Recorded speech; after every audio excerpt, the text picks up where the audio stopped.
All right, now that we've had a history of archery and of bows and types of bows and arrows and tips, I also want to tell you how to go find a bow for yourself.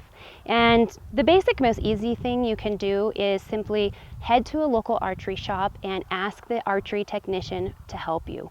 Things that you will need to tell them are what you intend to do with the bow. Are you going to just shoot in your backyard for fun? Do you plan to maybe compete with your bow? Do you want to do competitions? Do you want to do something traditional, or do you want to go into something that's a little more contemporary and modern? And we need to know these things, like what your intentions are, because bows can get pretty costly.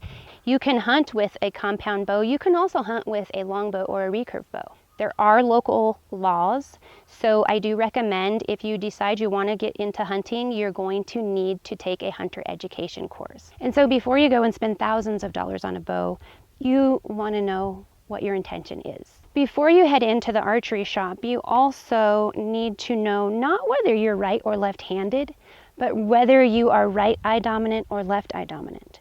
So you need to check your eye dominance. And in order to do that, what I want you to do is pick a point on the wall, maybe across the living room, and maybe look at a picture and look at the face or the nose of somebody in the picture. And what you're going to do is make a little triangle with your hands. Extend your arms straight. I don't want them bent. I want them straight out. And with that little triangle, it's going to be about the size of a quarter. What you're going to want to do is you're going to bring your arms straight up. You will see that you're going to be looking directly at one of the eyes.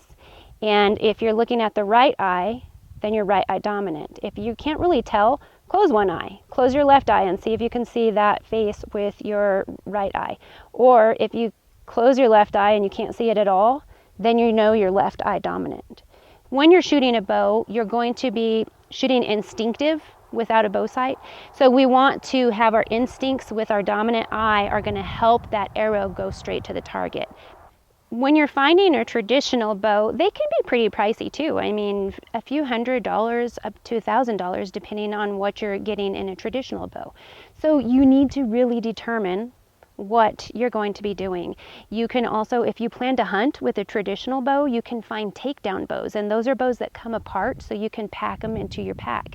This one here can take down. And when you're looking for a compound bow, as I said, you can get into thousands of dollars for a compound bow setup, and with that, you definitely need to know your draw length, and your draw length is going to be the length from here to here when you have the bow at full draw. To measure that, you're going to use this calculation, and you're going to determine what your draw length is.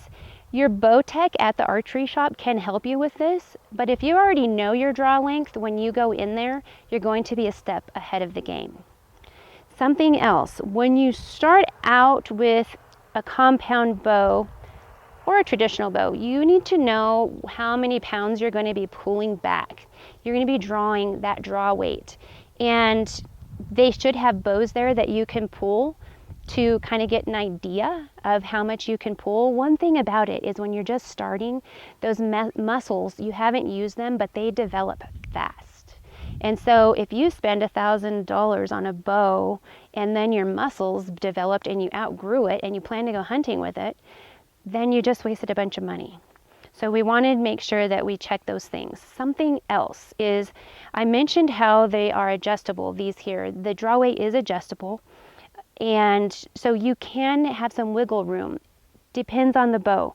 Some bows will only adjust maybe 5 pounds to 10 pounds. And others are universal, and I will give you some link, message me. I have some bows that I can tell you about that have a lot of adjustment as far as that weight. So if you were a youngster, you could maybe use this bow from the time you're 7 until you're 18. And so that's a great thing to do. Something else is, if you want to join my membership site at miaanstein.com, you will receive a bonus, and there are exercises that you can do to develop these back muscles that you're going to be using to pull that bow back. Check that out. In our next segment, we are going to talk about a shooting range and range safety and how to set up a safe place to shoot. Be looking for that bow. Message me if you need to, and we're going to be setting up a range next time. Something else is you're going to need a target. I'm going to be talking to you when we set up ranges about different targets you can get. I will give you some options that are just basics to get going. And so let's talk about that in the next segment.